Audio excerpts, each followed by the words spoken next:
Kabalo mo guys, pag mahal ka ng isang lalaki,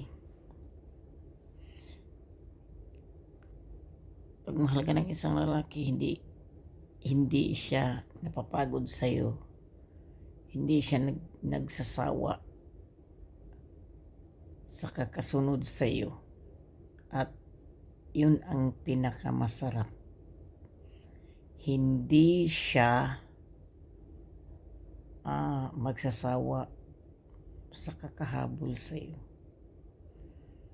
At kung meron man siyang ibang inaano, ano lang yun yan, parang haka lang, yung ganun ba.